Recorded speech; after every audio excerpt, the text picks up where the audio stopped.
On April 10, 1941, 4 American artillery battalions aimed at one target.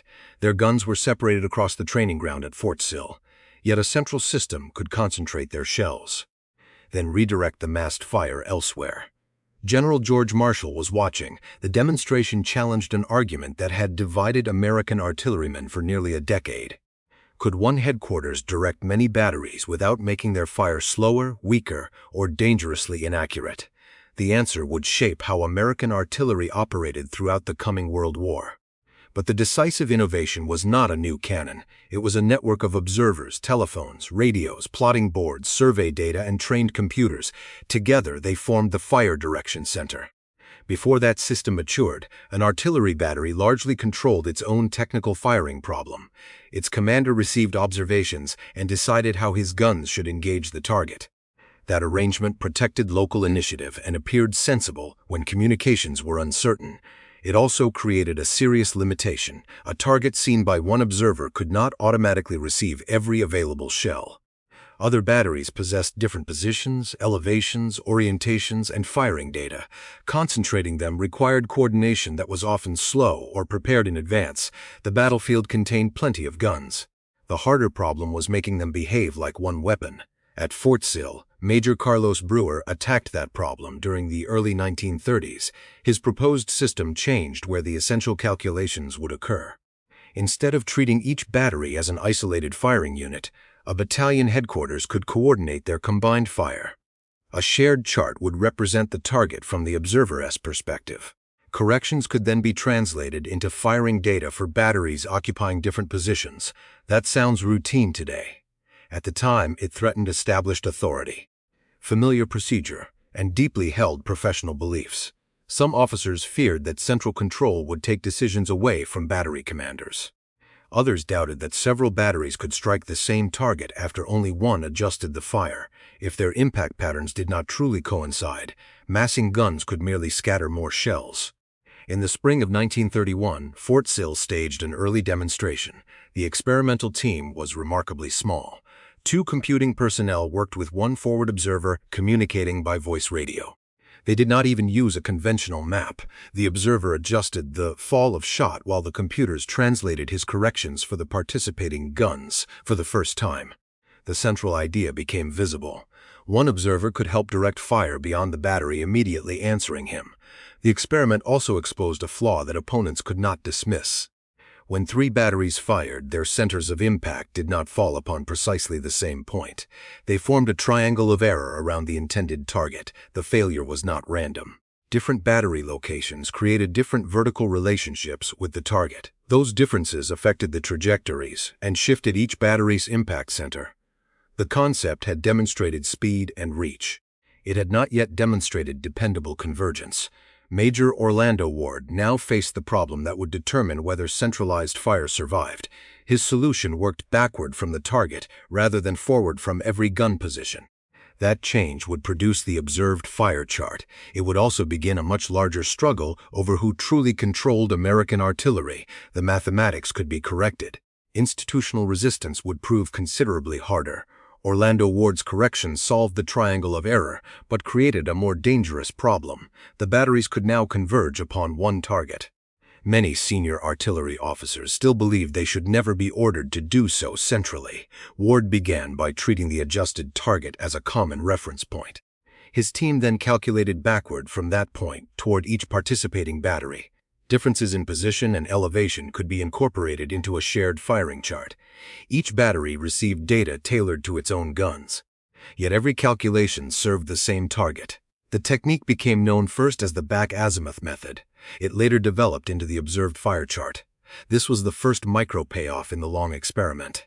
The triangle had not disproved massed fire. It had revealed the missing layer of calculation needed to make massed fire dependable. Between 1932 and 1934, Ward's instructors expanded that solution. They established a fire direction center within the artillery battalion headquarters. Forward observers would search for targets and report corrections. The center would translate those reports into firing data and coordinate the batteries. The battalion commander could then concentrate fire against the most dangerous target, with accurate maps available. The system could mass a battalion within about 10 minutes. A single battery could often answer within roughly 5 minutes. Without suitable maps, the process remained slower. That limitation mattered. The network depended upon reliable observation, survey, communication, and disciplined calculation. A broken telephone wire could interrupt the observer's report. An inaccurate battery position could corrupt the solution. A plotting mistake could distribute error across every gun receiving the data. Centralization multiplied firepower. It could also multiply a mistake. The system therefore needed trained personnel and procedures that could expose errors before the guns fired. Inside the center, computers did not refer to electronic machines. They were soldiers performing the calculations. They converted observer corrections into direction, range, and other firing information for separate batteries. Plotters maintained the common picture, while communications personnel carried reports and commands. The guns remained dispersed. Information was concentrated. That distinction made the system powerful. Enemy forces might see individual batteries firing from different locations. The target experienced their shells as one coordinated blow. No artillery regiment had to crowd every gun into a single vulnerable position. Fire could be concentrated without physically concentrating the weapons. Yet the technical success intensified the institutional dispute. Under the older arrangement, the battery commander directed the battery's fire. The fire direction center moved decisive calculations toward battalion headquarters. Opponents feared that another command layer would slow urgent missions. They also resisted surrendering authority that traditionally belonged to the battery. Some remained unconvinced that adjusting one battery justified firing all three. Their objection was partly technical and partly cultural. An artillery battery was not merely equipment. It was a command with its own responsibilities, habits, and professional identity. By the middle 1930s, resistance had reached the War Department. The Fire Direction Center was not adopted as the Army standard. The battery remained the recognized firing unit. Development also lost momentum when key personnel left Fort Sill. A system designed for mobile warfare had stalled inside a peacetime institution. Then Lieutenant Colonel H.L.C. Jones inherited an artillery battalion at Marfa, Texas. In 1937, he began rebuilding the rejected idea through daily unit practice. Jones would not simply repeat Ward's demonstration. He would change the boundary between centralized control and battery initiative. That compromise would decide whether the system remained an experiment or became wartime doctrine. H.L.C. Jones did not revive centralized fire by demanding complete central control. He preserved battery initiative during movement. Then he centralized the calculations when the tactical situation became stable. Jones took command of the 2nd Battalion, 77th Field Artillery, at Marfa in 1937. He had followed the earlier Fort Sill experiments while serving at Fort Leavenworth. Now he could test those ideas inside an operating artillery battalion. His first decision divided responsibility according to the type of mission. The battalion headquarters prepared unobserved fires. Battery commanders retained responsibility for observed fires, requiring immediate action. This answered one of the strongest practical objections. A fast-moving battery did not need to wait for battalion headquarters before engaging a visible threat. Once the situation stabilized, the battalion could coordinate both observed and unobserved missions. Jones also enlarged the central team. He added 3 officers to the 5 personnel already assigned to fire direction work. Each additional officer computed data for one of the battalion's 3 batteries. More centralized responsibility required more computing capacity. The center could not become a bottleneck while shells were urgently needed. Jones then brought observed and unobserved fires onto the same firing chart. That change mattered more than another organizational box on paper.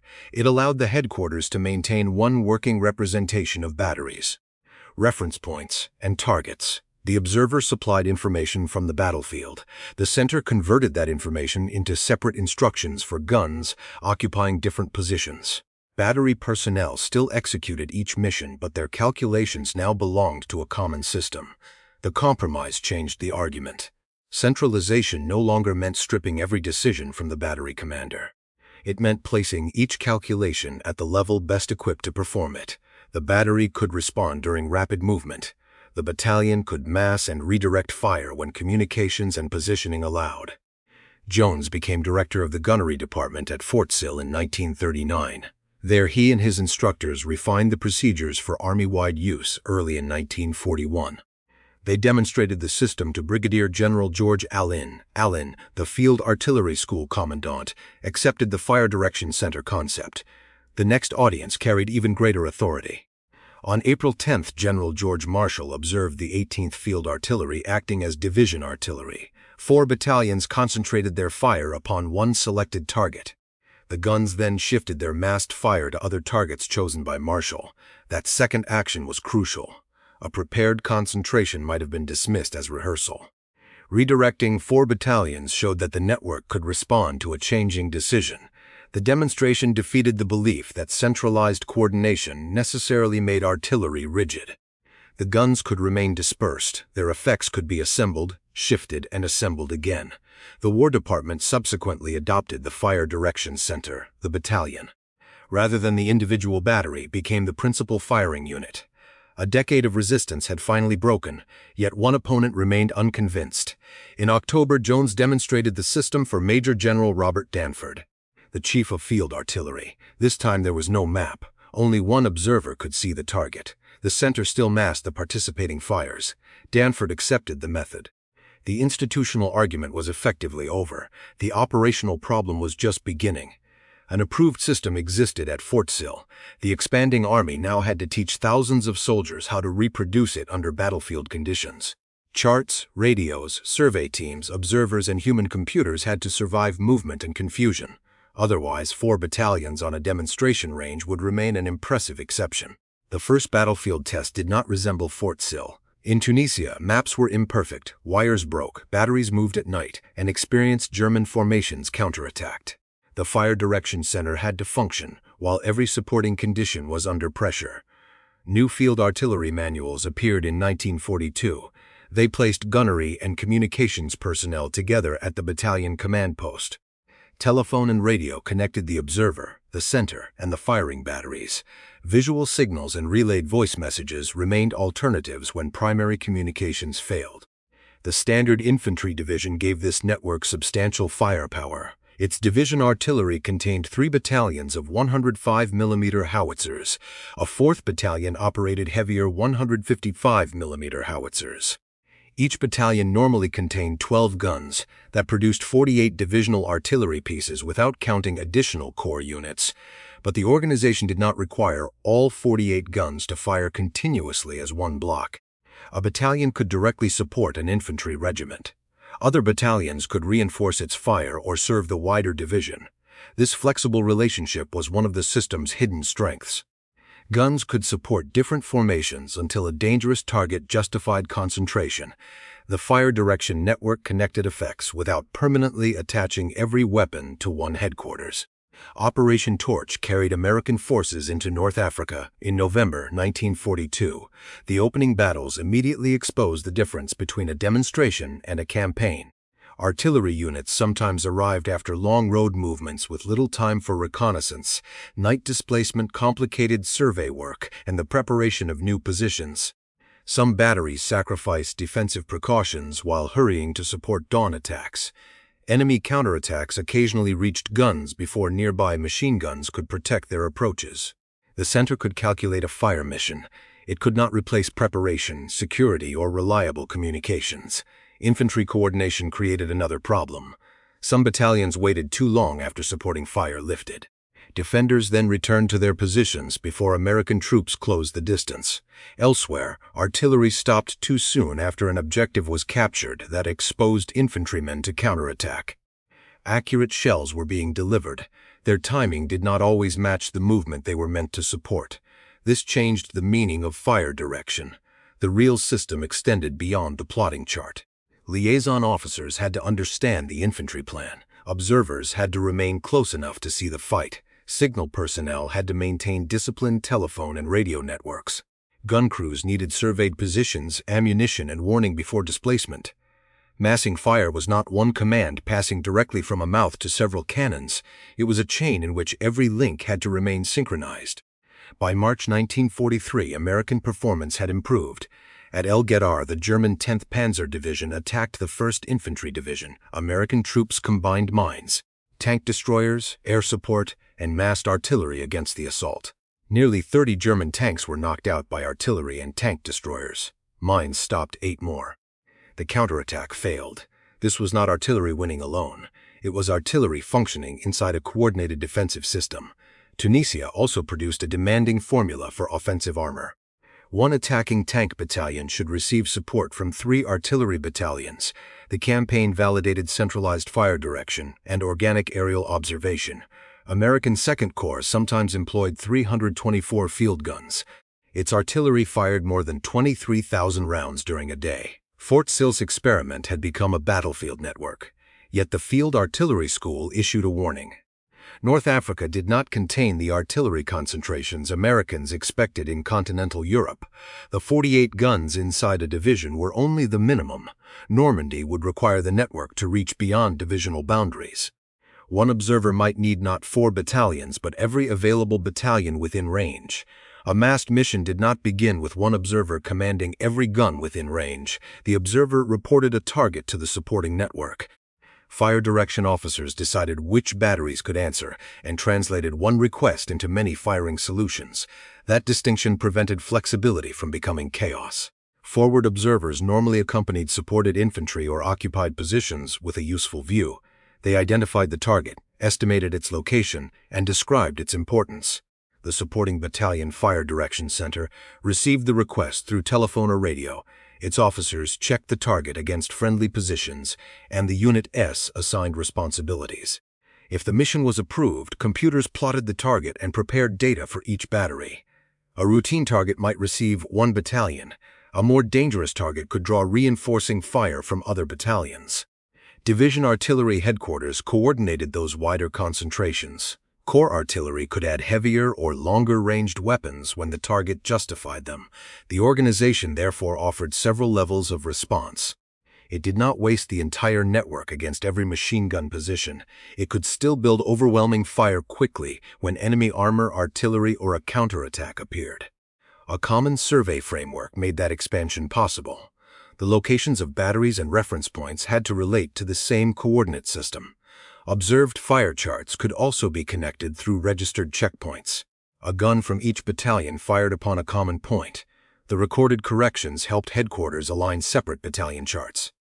After that work, an observer associated with 1 battalion could help initiate a much larger concentration. The shells did not share identical trajectories. A light howitzer nearby might require only a short flight. A heavier gun farther away might send its projectile much higher and longer. If every battery fired at the same moment, their rounds would arrive in a sequence. The first explosions could warn troops at the target before the full concentration landed. American artillerymen developed a more demanding answer. They chose the desired moment of impact. Each fire direction center subtracted its projectile's flight time from that moment. The farther battery fired earlier. The nearer battery waited. Their opening rounds were intended to arrive together. This became known as time on target. Some early American combat use occurred on Guadalcanal. 2 battalions calculated backward from the chosen impact time and fired on the indicated second. The technique made the first seconds of a concentration especially powerful.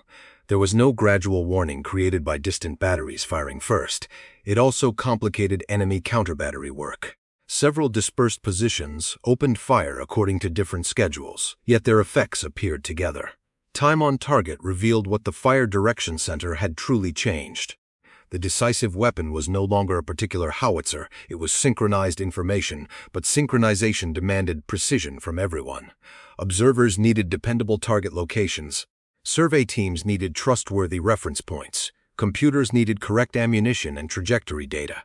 Telephone operators had to repeat commands without altering them. Battery crews had to load the specified shell. Charge and fuse, their clocks also had to agree. 1 incorrect digit could shift a battery away from the concentration. 1 misunderstood target could endanger friendly troops.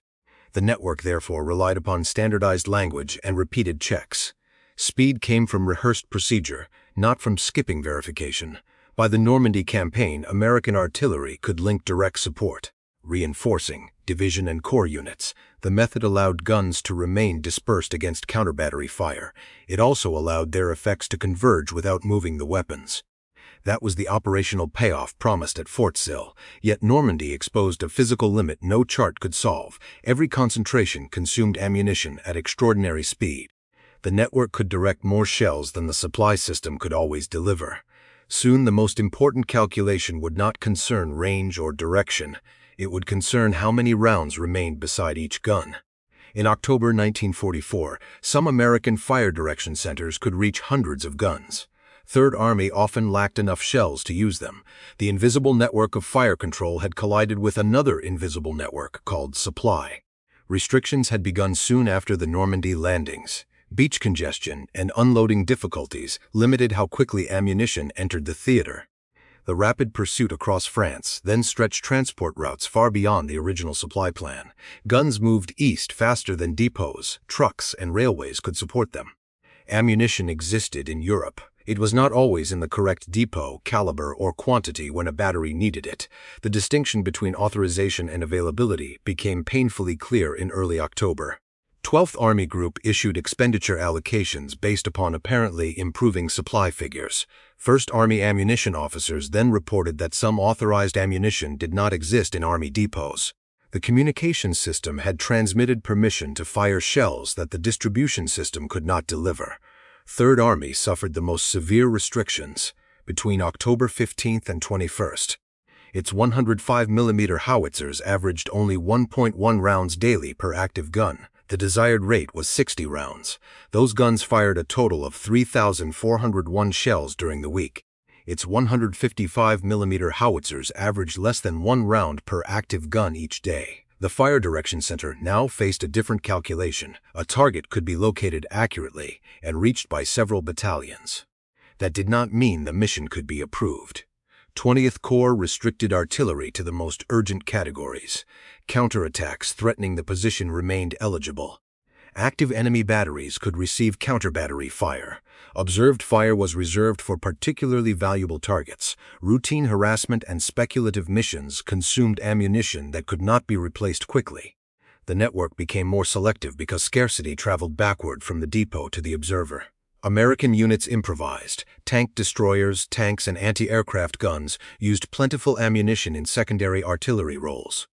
Captured German weapons were turned against their former owners. Some American weapons also fired compatible captured ammunition after technical examination. During the final week of October, captured stock supplied 80% of the ammunition fired by 20th Corps. That expedient preserved firepower. It also made technical control more complicated. Artillery ammunition was manufactured in lots. Rounds from the same lot tended to share similar ballistic characteristics. Registration allowed crews to measure those characteristics and apply useful corrections. Mixing many small lots made projectile behavior less predictable. 1/3 Army Supply Point held more than 7,000 rounds from over 300 lots.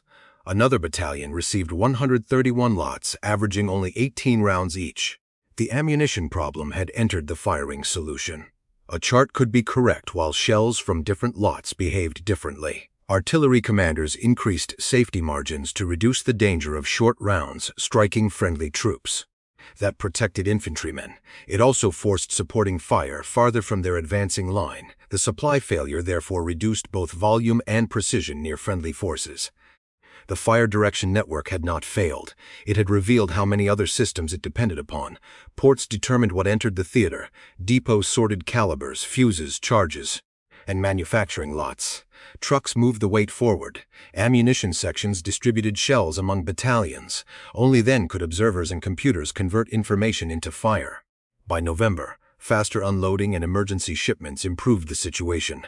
Restrictions remained, but larger offensives again received substantial allocations. The network had survived its leanest period through rationing and improvisation. Then in December, German forces attacked through the Ardennes. Fog grounded much Allied air support. American artillery would have to respond before headquarters fully understood the breakthrough. This time, the question was not whether the network had enough targets. It was whether dispersed battalions could reorganize their fire while the front itself was moving. The German offensive began under clouds that grounded much Allied air power. Artillery did not need clear skies above the battlefield. It needed surviving observers, working communications, ammunition, and guns still connected to a headquarters during the first hours.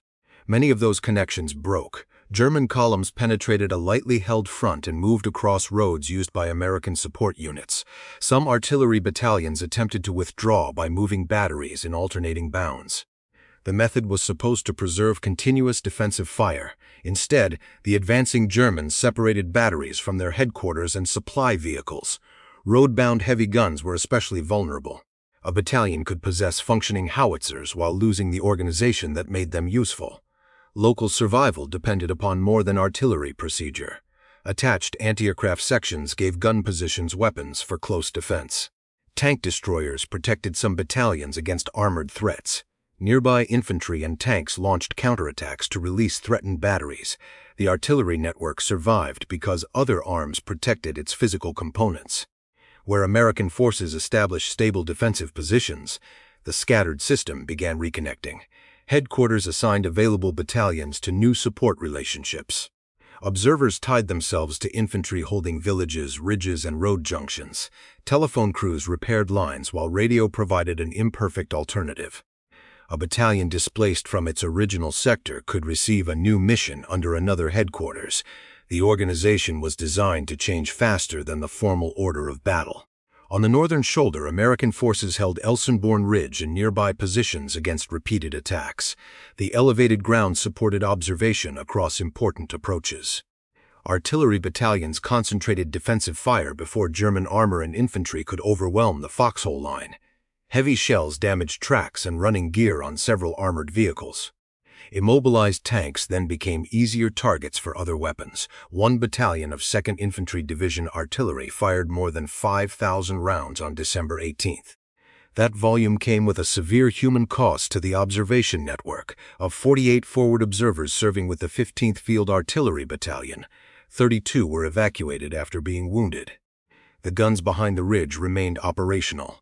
The eyes connecting them to the battle were being steadily removed. Replacement observers and surviving teams had to preserve continuity. Elsenborn showed both the power and fragility of centralized fire. The center could redirect several batteries toward an urgent approach. It still required someone near the infantry to identify that approach accurately. The defensive concentrations helped prevent repeated attacks from overrunning American positions. They also disrupted the attackers' timing and forced changes in direction. Destruction was only one measure of effect. Fire that delayed movement or separated infantry from armor could break an attack's organization. As the defense stabilized, the scale expanded rapidly by December 23rd. The Americans had brought 4,155 artillery pieces into the Ardennes fighting. Across the period covered by the official campaign account, they fired roughly 1,255,000 rounds. Those totals did not describe one simultaneous concentration. They measured a theater-wide accumulation of battalions, ammunition, and missions.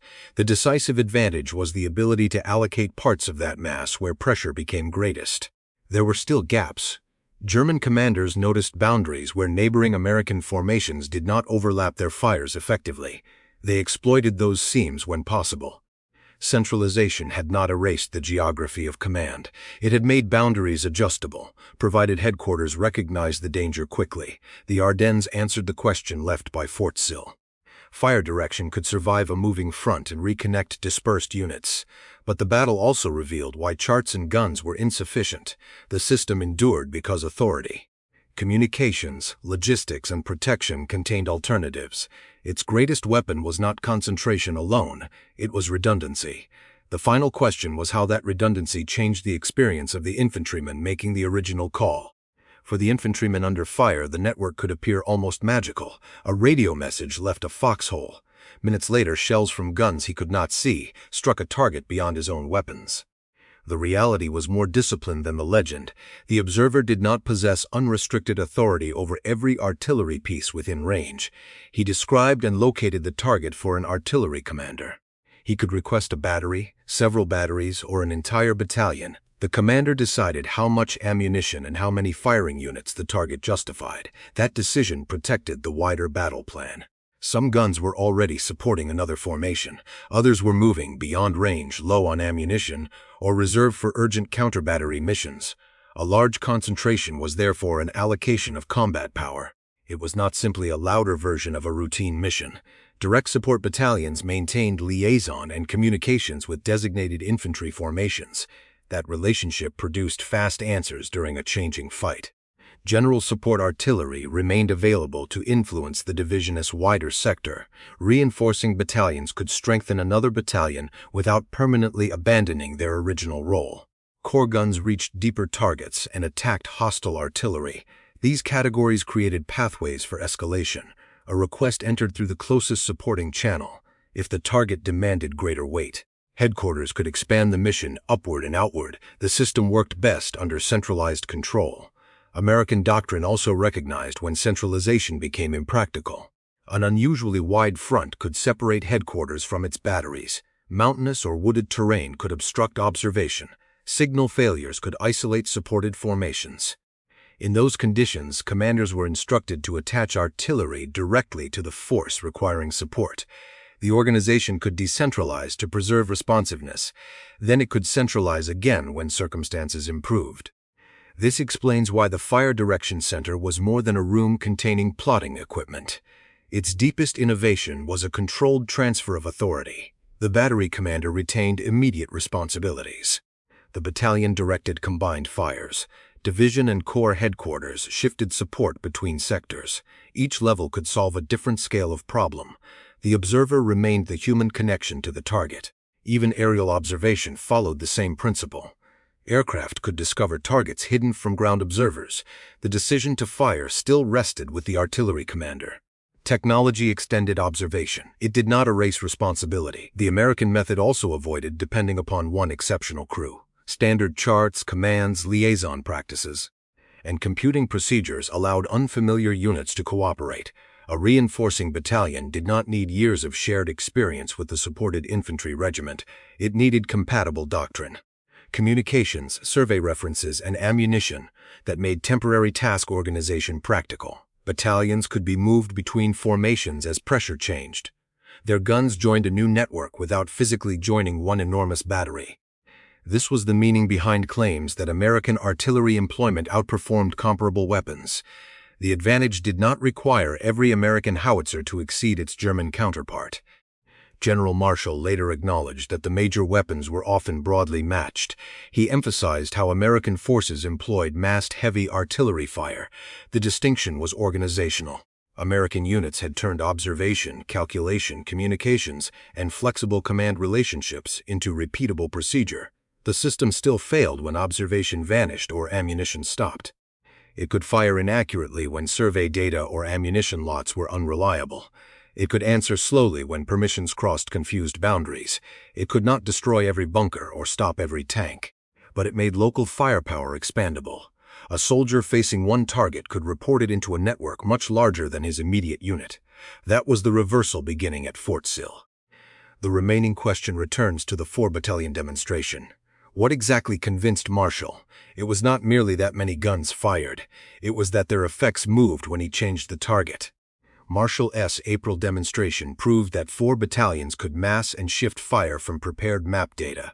It did not prove every part of the final wartime system.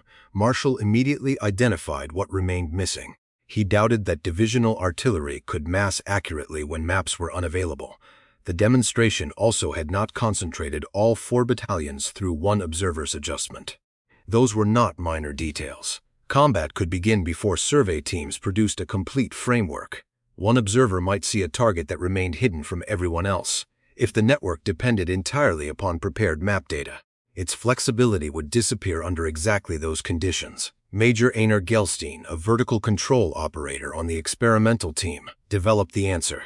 1 gun from each battalion registered upon a shared division artillery checkpoint.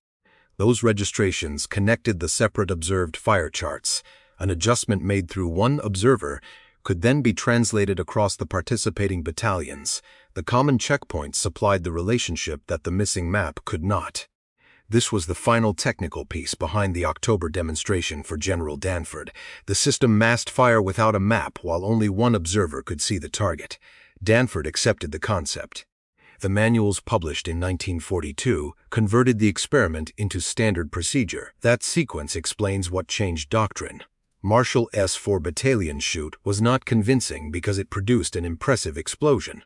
It exposed the remaining operational question and forced the school to answer it. The institution accepted the system only after the system survived increasingly difficult tests.